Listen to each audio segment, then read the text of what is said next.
Hello, Scooby Doo fans! Welcome to my Season 1 Episode 8 review of Scooby Doo, Where Are You? So last time I continued my 2024 summer special with a review of Season 1 Episode 12 of the new Scooby Doo movies. I hope you guys enjoyed that. But of course today, I'll be covering Season 1 Episode 8 of Scooby Doo, Where Are You?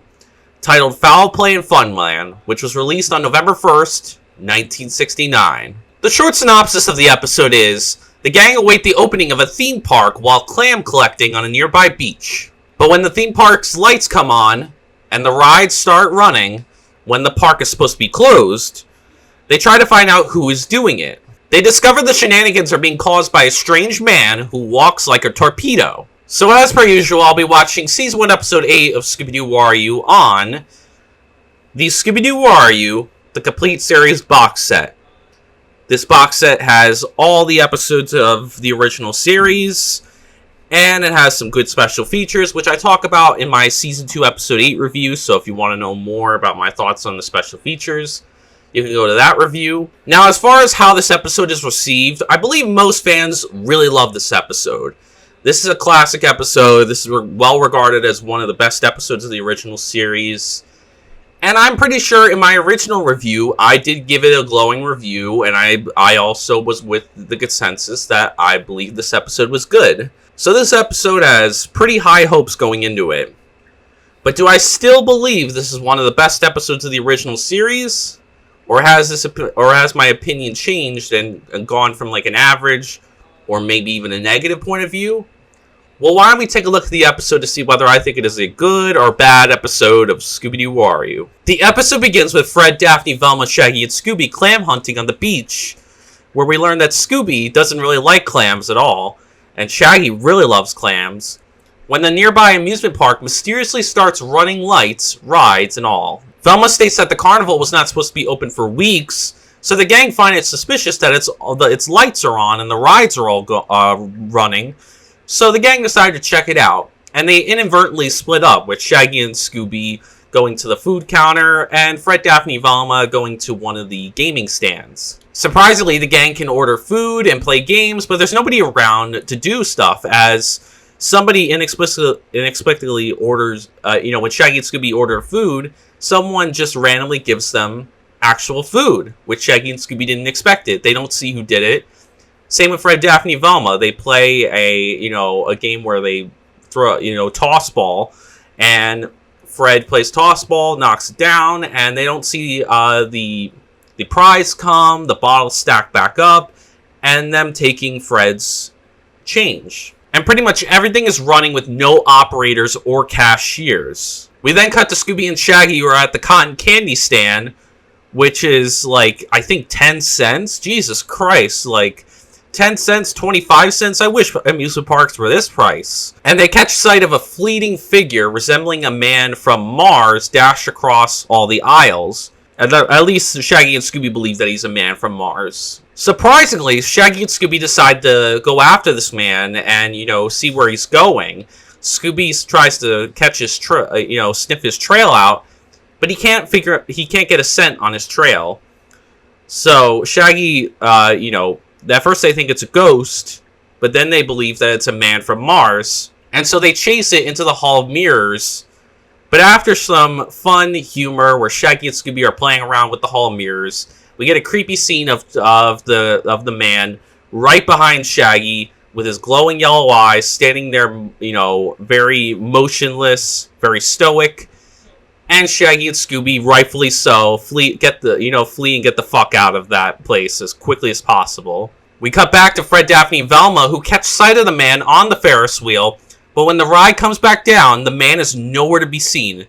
It's unclear how Charlie was able to get off of the ride without Fred, Daphne, and Velma seeing him, as Fred states that they would have seen him climbing down, so it's unknown how Charlie was able to somehow escape without the gang noticing. As they wonder, how Charlie could have, gotten away without them seeing them, the lights and rides all shut down around the park. Mr. and Ank reunite, and they decide to tell the caretakers and head to their house and tell them what they just saw at their own amusement park.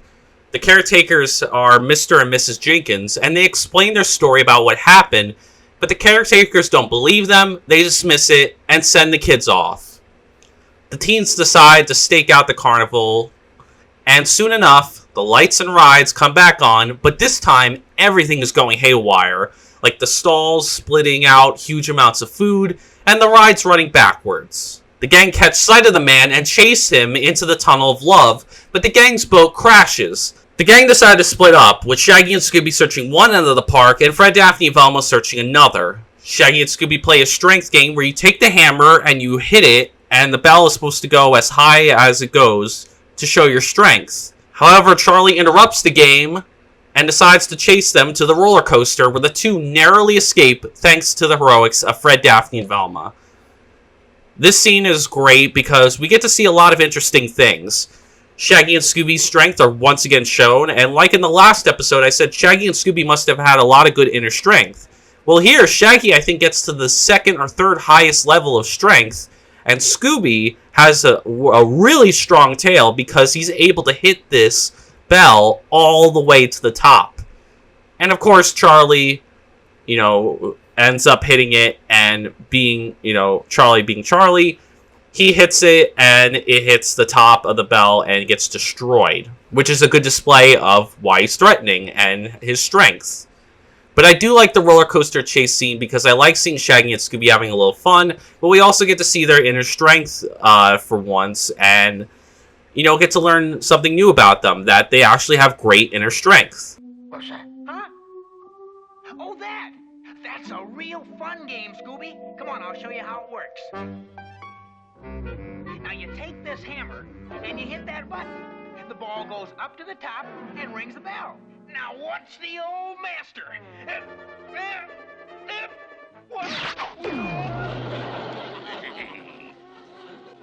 Wait a minute.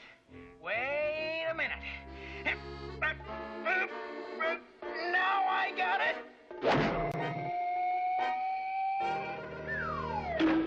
Hey, what you doing? Driver. Your turn? With your tail? Let me out of the way.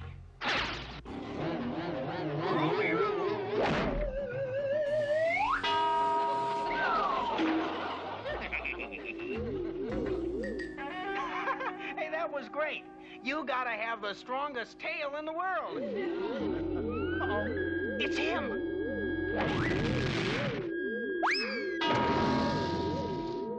He wins. Let's go, man.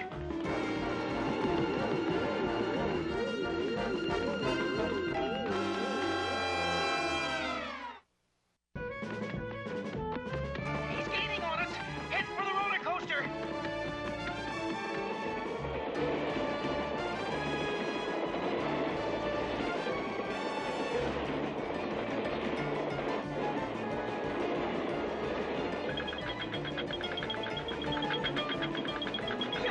He's climbing up the cars after us.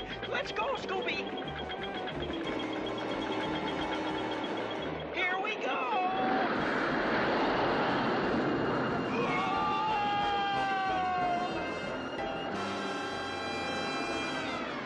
Yo, we're trapped. Look, there's Shaggy and Scooby in the front seat of that car. And that strange man is after them. There's an empty car going up the other track. I'll slow it down, and maybe they'll jump into it. Jump, Shaggy!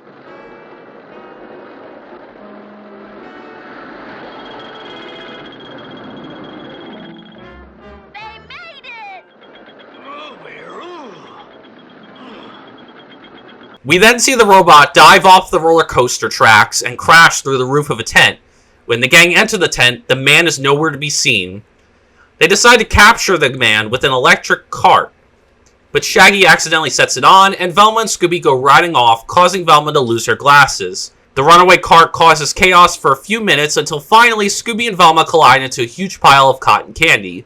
The cart chase scene is fun because we get to see them, speed for speed, tit for tat, and, it's just a fun little hijinks scene of, Velma losing her glasses, Scooby worrying they're going to get hurt, which I totally understand Scooby in that scenario, and them trying to avoid Charlie and his grasp.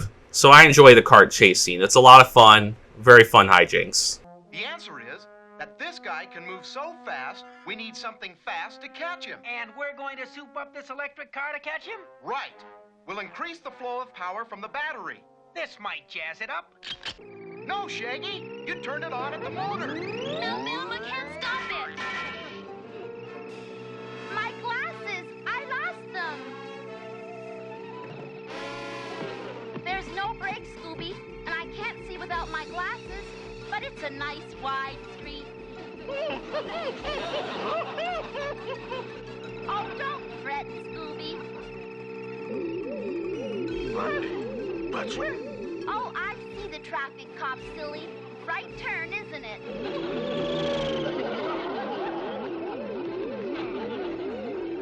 Roll, Velma. Hey, Scooby, are we in the right lane now? Right. Mommy. Train coming? I told you I can't stop. The train will just have to look out for itself.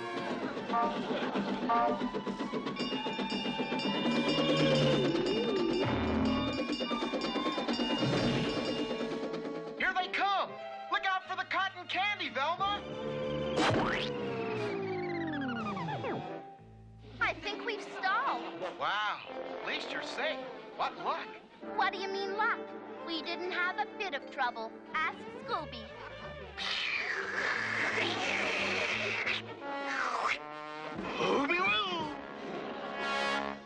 After their first attempt fails, they decide to devise a proper trap, where Scooby will lure the man into a crate, where Scooby will be lifted out of the trapdoor by a basket, and the man will be captured inside the crate. Scooby doesn't want to do it at first, and he won't do it for Scooby Snacks. And Velma, surprisingly, actually does try to volunteer herself to go with Scooby, but Scooby shuts it down once Velma, offers the suggestion of using the electric cart, which Scooby doesn't want to use because of the experience they just had not too long ago, and I totally understand why. Scooby goes off, and the robot eventually finds him and chases him through the wax museum, and finally they lead him into the crate, but the man breaks out and slams through a brick wall and is gone.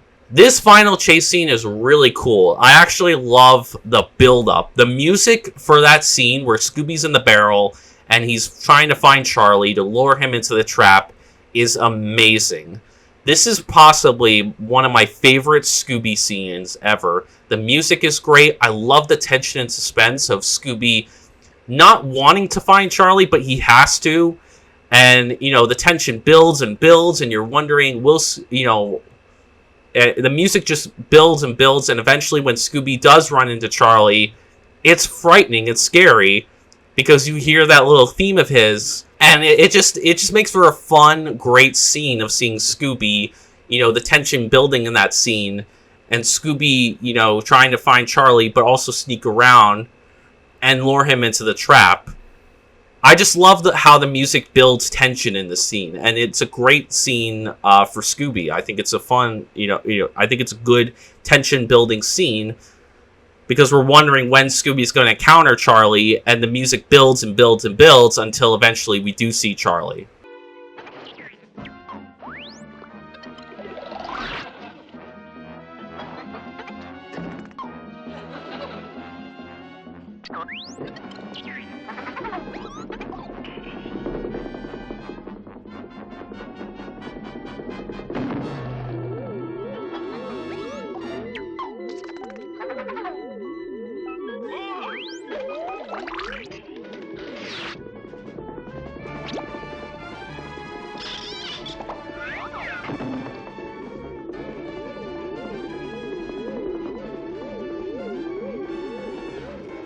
The gang are baffled on how he was able to escape and said no human can do this. And then Mr. Jenkins appears and explains to them that this man is not human, but a robot named Charlie.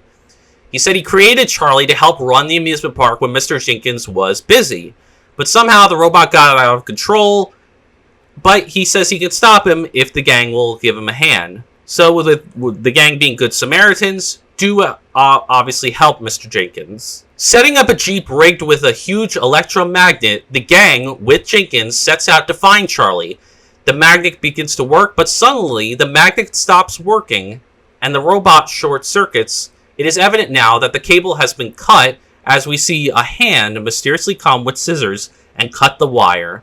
Scooby discovers a person lurking by a fence, and Mrs. Jenkins steps out with the wire cutters, and she confesses that she was the one who caused Charlie to go out of control.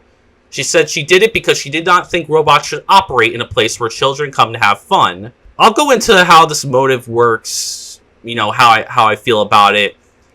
I will say right off the bat, the motive is fascinating for sure, but she really took a gamble with this. She could have easily killed these kids and their, and this talking dog, by letting Charlie go rampant like this. She has a point, but the way she did it was very risky. Daphne agrees with this though and says that Charlie may be nice, but kids really need humans, which is true. This episode is a good, tool, especially back then. This is very groundbreaking, showing that technology can be useful, but it should not replace humans. You still need humans in certain circumstances. And so the episode ends with Mr. Jenkins planning to rebuild Charlie to be nice and call him Charlie the Second. And by the next day, he has already succeeded, with Charlie gently scratching Scooby's ears. Ending the episode on a positive note for the villain of the episode, as this is a very,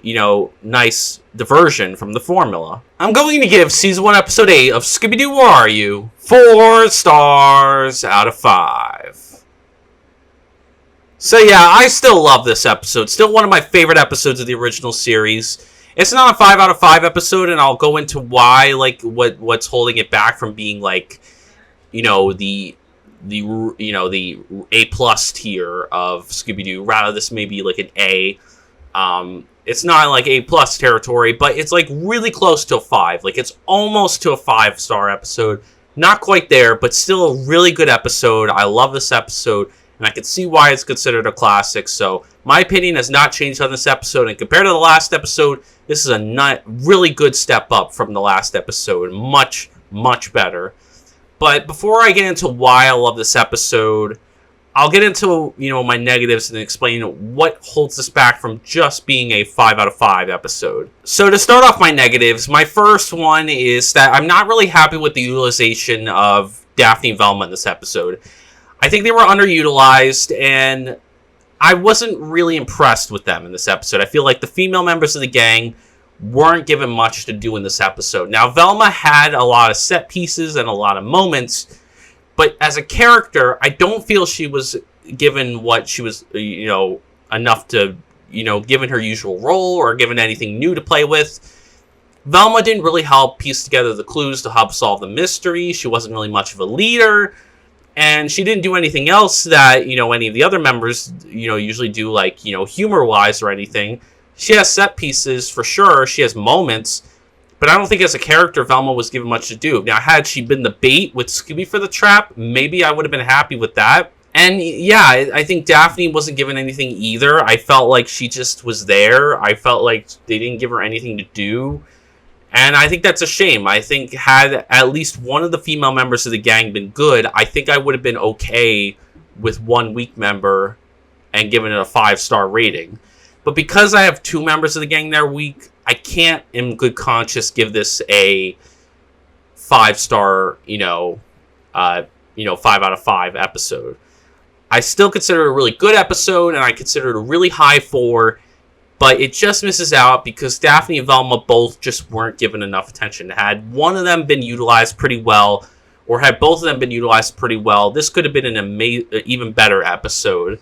As it stands, it's a good episode, but this is mainly what's kind of holding it back, as well as another negative that I'll get onto. But yeah, Daphne and Velma just not given the attention that they should have and not given the utilization that they should have, and I felt they were underutilized and quite weak in this episode. And my other negative with the episode, and my final one, is the clues of the episode.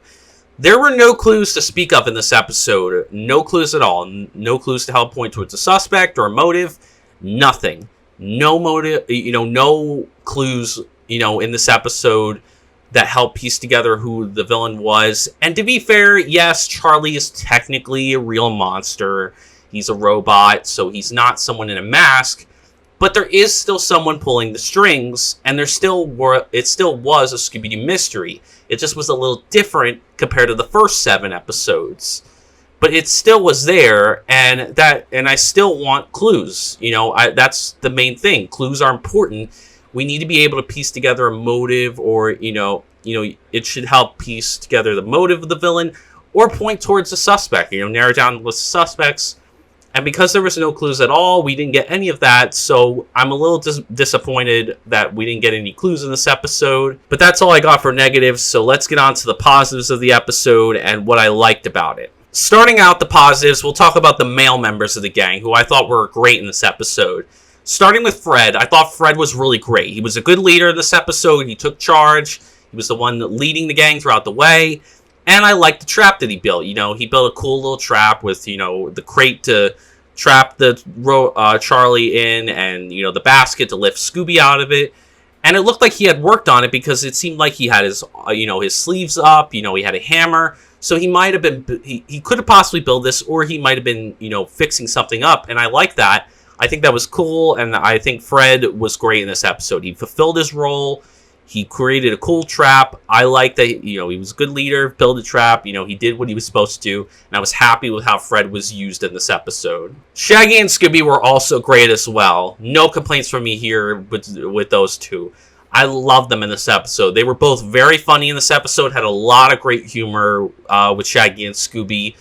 But I also found them to be brave and a little curious in this episode. I like that they were... I like their curiosity about Charlie, how, instead of seeing, when they saw a strange man bolting back and forth, rather than running away, Shaggy and Scooby were actually interested to find out what was going on, and that showcases their bravery and how they can be curious sometimes if something catches their eye, and I thought it was cool that they took a little initiative to figure out what they had just saw. But I also thought Scooby was brave for being the bait for the trap, as well as dealing with the cart with Velma, and Shaggy was, brave as well, by him and Scooby going to investigate what they just saw. So I was and they had great humor in the episode. They were funny. They had a lot of great humorous moments. I especially love the Funhouse mirror set pieces where they're just goofing around in the Funhouse mirrors, It's both funny, but it's also creepy, because we get a nice creepy scene of Charlie right behind Shaggy, and it's creepy as shit. It's very menacing, it's very threatening, so I love it for that. And Shaggy and Scooby get a lot of great moments to shine in this episode.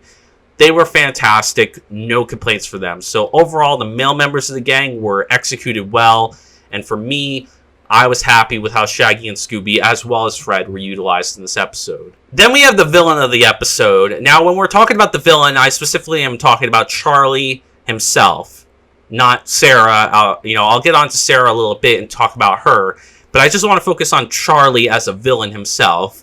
How do I like him? I love him. I think he's an excellent villain, and Charlie the Robot is one of my favorite Scooby-Doo villains from the original series. He's fantastic. There's so much to talk about with Charlie, but I guess the main reason why I love Charlie is that he's a scary robot. He's very scary and threatening.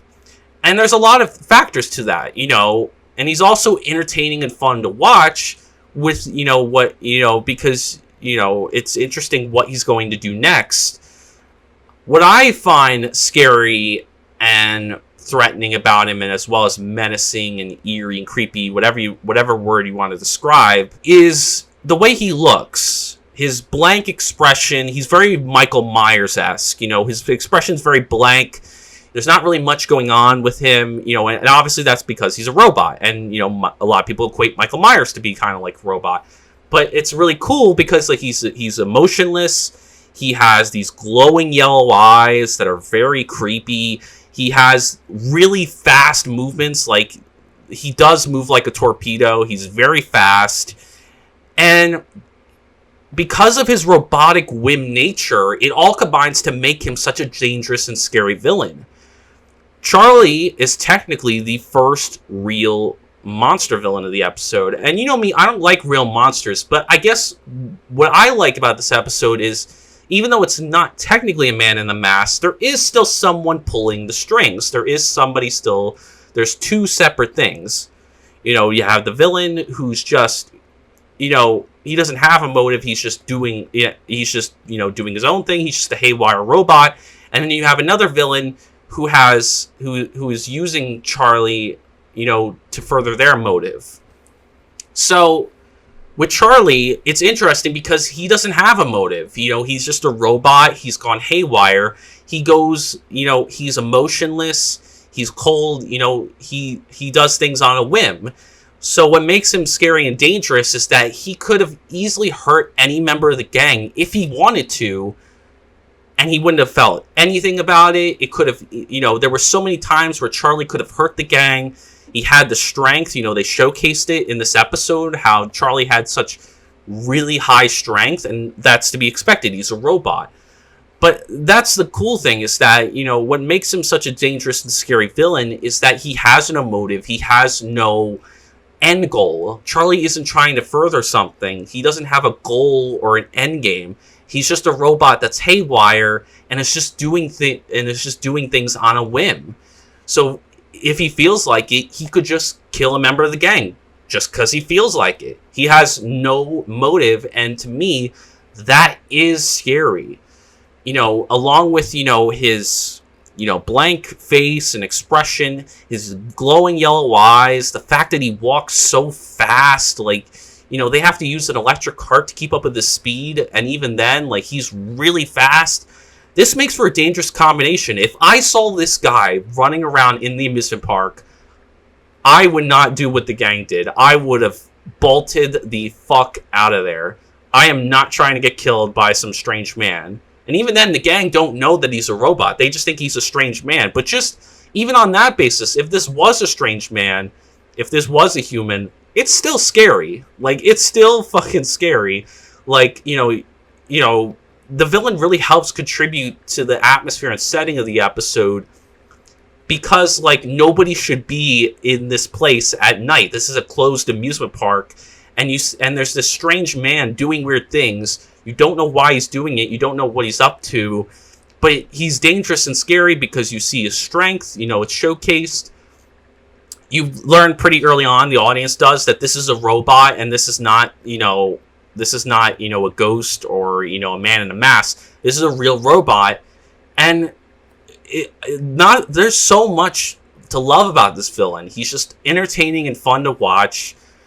But he's also scary and dangerous and threatening, and it's really due to the fact that, like I said, he has, you know, the way he looks, his movements, his having no motive, no end game, and his robotic whim nature. You know, the fact that he can do things on a whim and have no emotions. He would not give a shit if he killed the gang, and that's to be expected. He's a robot. So to me, Charlie the Robot is amazing for all those reasons, and is one of the best villains of the original series. Such a fantastic villain. It was awesome that the creators decided to go outside the box, and they not only nailed the villain, but they helped surround him with so many awesome things that this really just makes such an amazing episode. And Charlie is easily one of the best villains, and is iconic for a reason, you know, because a robot in a dark amusement park that should be closed is scary. And to me, this is a very scary episode. So for all those reasons, Charlie the Robot is excellent. He could do no wrong. No problems from him on the villain front. He was fantastic. Compared to the last villain, who was shit, this one is a huge step up. Huge.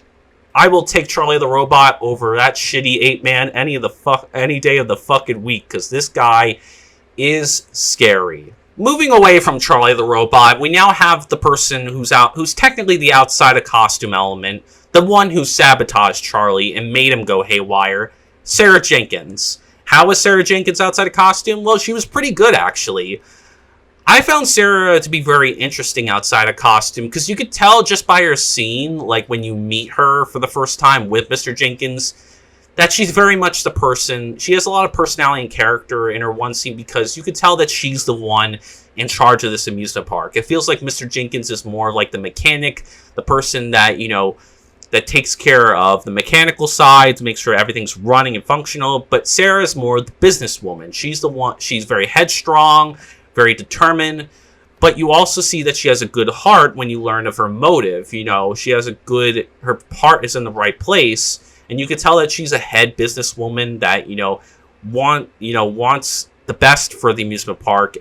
And she probably tried to convince, her brother not to have robots run the park, but he probably didn't listen to her, and she probably felt that this motive was the best way to get him to drop it. Now, I'll get onto the motive in a little bit, but for me, overall, I think Sarah's really interesting outside of costume because she shows a lot of personality. She doesn't set up Charlie as a villain, but she's given a lot of personality outside of costume, and to me, I like Sarah outside of costume. You can tell what role she fulfills between the duo when it comes to running this amusement park. Then we have her motive, which was very unique and fascinating motive.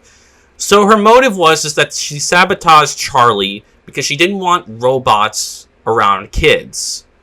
So this is a very fascinating motive because it's not evil in a sense, because you could tell from this motive that her heart is in the right place and she has good intentions. So like I said, she probably tried to get Mr. Jenkins not to have robots to run the park, but he probably didn't listen. So for her to go to this scheme, this is a very risky motive because technically, this could have gone really badly for her. Charlie could have easily killed these kids. And to be fair, she probably didn't know. I don't want to say that because, if she had Charlie go haywire, she should have expected that some kids were going to be probably suspicious if they saw this and may have pursued this weird phenomenon and encounter Charlie. So, in a way, this was a very risky motive for her because this could have gone really south for her because had Charlie killed the gang and Scooby, or even one of the members of the gang, she would have still gotten what she wanted. Mr. Jenkins probably would have been guilty and would have taken the robot, element out of the amusement park, but it would have hurt their business, and they would have never been able to run this amusement park again. But if he didn't kill anybody, like in the episode, and it did work, and Charlie did build, and Charlie got rebuilt and fixed, but Sarah got what she wanted at the end, and humans were still the driving force of the park, then it would work because she got what she wanted at the end. This was a very risky motive because it could have gone a good way or a bad way, and thankfully it did go her way. But she really was risking her career and her reputation on this motive to get her brother to change. She took a really drastic measure to get Mr. Jenkins to not use robots in the park. So for me, I gotta give her props for trying a really unique and fascinating motive because it's not evil in a sense. She got what she wanted at the end. It was a good heart, a good motive that, her heart was in the right place. But I love the fact that she did try something risky. I commend her for trying a risky motive, and I think it was an amazing motive because of the good nature of it, but also the riskiness of it. This could have easily gone south for her, but thankfully it didn't, and she got what she wanted at the end. And I just love, the uniqueness of this motive because this is not a typical land or money motive. This isn't someone doing an evil act or crime. This is just a sister trying to convince her brother to just change the way they run the amusement park. She's just trying to get her brother to, hire humans to run the amusement park rather than have robots infiltrate and take over the park. And I guess she was trying to showcase that, Charlie going haywire to showcase, how bad robots can be. But again, that was very risky because she could have gotten bad publicity and her reputation could have been ruined and she could have lost the amusement park for good, even if she did get her way at the end, because had they been killed, had the gang or Scooby or all of them or some of them been killed, this could have been the South for her. So, love the riskiness, love the uniqueness. It's very fascinating and interesting, and I think the motive is one of the best of Scooby-Doo. It's a very fascinating and unique motive that had a lot of risk and reward factor to it. So, but it worked in her favor, and I commend her for trying something risky and unique and interesting. So, yeah, great motive in my mind. Then we have the mystery of the episode, and I thought the mystery was pretty good. So the mystery is that you wanted to know what was going on with this amusement park. Why is this going on and off? Why is this closed amusement park's lights and rides and all that turning on and off? And who's this strange man walking around in it? Is he the cause of the amusement park going haywire? Is he just taking advantage of the amusement park going haywire? You know, what's his game? You know, what is his involvement with this? And what is his end game? What does he want to accomplish? So there's so much questions and, you know, intrigue and mystery in this episode that, to me, the mystery was great because we wanted to know what was going on with the amusement park and what was going on with the strange man. Are they connected? Are they not connected? You know, what's going on? What's this whole situation? And to me, I was satisfied with the answers, and I love the unique, fresh flavor that this episode brought. So good mystery in my mind. Then we have the amount of suspects in the episode. We had 2 suspects in the episode, which was Mr. Jenkins and Sarah Jenkins. So I feel they fulfilled the bare minimum, and you know, I think it was good that they had at least 2 suspects. You know, they made them equally suspicious because they both were very dismissive, and it was very possible that both of them could have been involved. But I did like that, you know, you were guessing, you know, is it just Mr. Jenkins? Is it just Sarah? Or are they both collaborating on it? Is it neither of them? Is it someone else? But I do think that having, you know, 2 suspects in this episode was good. They fulfilled the bare minimum. I was happy with it. But I loved, you know, you were questioning, you know, who was involved. Was it one of them? Was it both of them? Was it neither of them? You know, there were so many possibilities that I was happy with the amount of suspects in this episode. Then we have the atmosphere of the episode, and I really love the atmosphere of the episode. The atmosphere was great. It was fantastic. There was such a great deal of tension and suspense, as well as creepiness and eeriness. And it really was boiled down to the fact because the villain and setting really contributed to it. Like I said, Charlie was such a threatening and menacing and scary villain.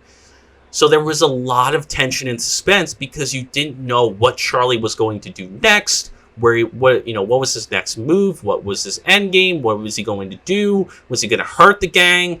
You know, and as well as the setting. The setting was I'll get onto it in a little bit, you know, after I talked about the atmosphere. But the setting was great because it's like you got this, closed amusement park. It's nighttime. Nobody should be there.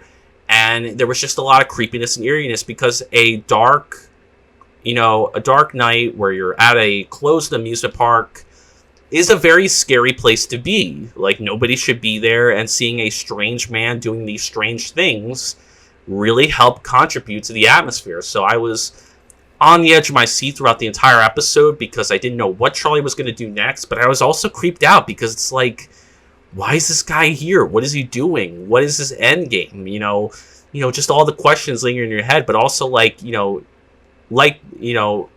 you would, if you were in the gang's shoes, you wouldn't want to be in this place because it's such a creepy setting because no stranger should be in a closed amusement park at night. And finally, we have, last but certainly not least, the setting of the episode. And I really like the setting of the episode. We had a closed amusement park at night. It was very unique, a very creepy, Scooby-esque setting. This was a fantastic setting. A dark amusement park, that's closed, is a very good spooky setting. Amusement parks are supposed to be a place of fun and, where you're supposed to enjoy with families and other people. But when you see it at night and it's dark and there's nobody there and you see all these creepy stuff, it's a really great setting and it really gels well with the vibe of this episode. And I think the setting really works. It's something unique and fresh, but it's a good setting that's for the Scooby writers to pick. Because, yeah, if you were in an amusement park at night and it was closed and nothing is supposed to be running, and it is, and you see the strange man walking around even though he's not supposed to be there, that really, makes it such a creepy and scary Scooby-Doo-esque setting. And to me, I love the setting for that. It helps with the atmosphere, and it works with the villain. I feel like, everything just works well with the setting, and I love the choice of setting in this episode. Great setting. Love the whole dark amusement park, setting. Great choice on the writer's part. You see it in a lot of horror movies, and you can see why. It's a great setting to use. So overall, guys, after hearing me gush about this episode, I'm sure you guys can guess that yes, I would recommend this episode to fans and newcomers to the show. There's a reason it's a classic episode. It's classic for a reason, and it's easily one of my favorites of the original series, and is easily one of the best of the original series. It's a classic episode. If you haven't seen it, go and watch it. There's so much to love about it. It may not be a 5 out of 5. It's not, and maybe some episodes do, edge above it a little bit, but this is definitely one of the top tier Scooby-Doo episodes. I'm sure it'll be interesting to see where it ranks when I do eventually do a ranking down the line for Scooby-Doo Where Are You episodes, but this is definitely, one of the best episodes of the original series, and there's a reason Charlie the Robot is in so much Scooby-Doo media outside of this episode. You see toys of him, you see him in the Night of 100 Frights video game.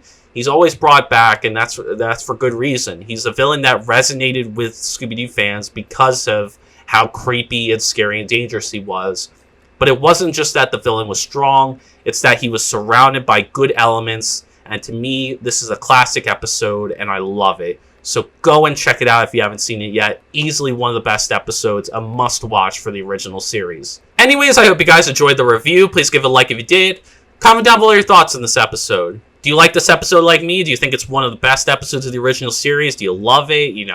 Is this maybe a 5 out of 5 for you? Do you hate this episode? I'd be interested in that as well. Like, is this not an episode that you like? Do you think it's overrated? Do you think Scooby-Doo fans are, have, rose-tinted glasses and you see more problems with it? Or are you somewhere in the middle where you just think it's okay, but it's not good or bad? I'm curious for your thoughts, so let me know. And subscribe for more Scooby-Doo content like this, or if you're just interested in any of my other content, I'll have plenty more Scooby-Doo reviews to close out my summer special. And then I'll have more for Scooby Month, and maybe for my Halloween special, depending on who wins the poll. But yeah, I will have a big announcement related to Scooby-Doo on, the direction of the channel when I think October rolls around. So, hear around for that, because it is a Scooby-Doo related announcement, and it's a good, big announcement. It's not a bad one. It's a good one that I'll make in, during my Halloween special, where I'll talk about where I'm going to take the channel from here.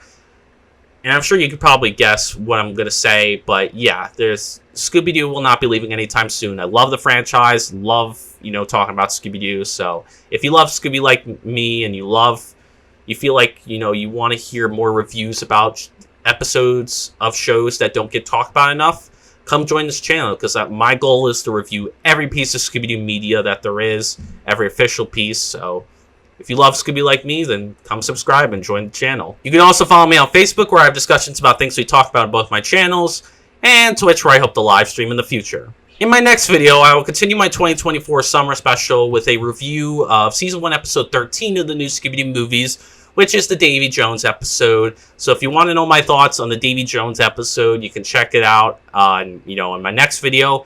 But of course, after that, we will continue my re-reviews of Scooby-Doo Where Are You with my Season 1, Episode 9 re-review of Scooby-Doo Where Are You, titled The Backstage Rage, which is the Puppeteer, the Puppet Master episode. And I'm very interested to revisit that one, because I do believe I also gave that episode a pretty high review. I said it was a good episode. So I'm interested to see if my thoughts still hold up on that episode, and hopefully we'll continue on a high. But I'm just happy we got a good episode, especially after the mess that was the 8-man episode. So hopefully we'll continue the ride of good, episodes. But yeah, I think I rated it pretty highly, so I have high expectations for the Backstage Rage. So if you want to know my updated thoughts on Season 1, Episode 9 of Scooby-Doo Where Are You, then check it out after my Davy Jones episode review. Anyways, thank you guys so much for watching this video, and as always, Peace out.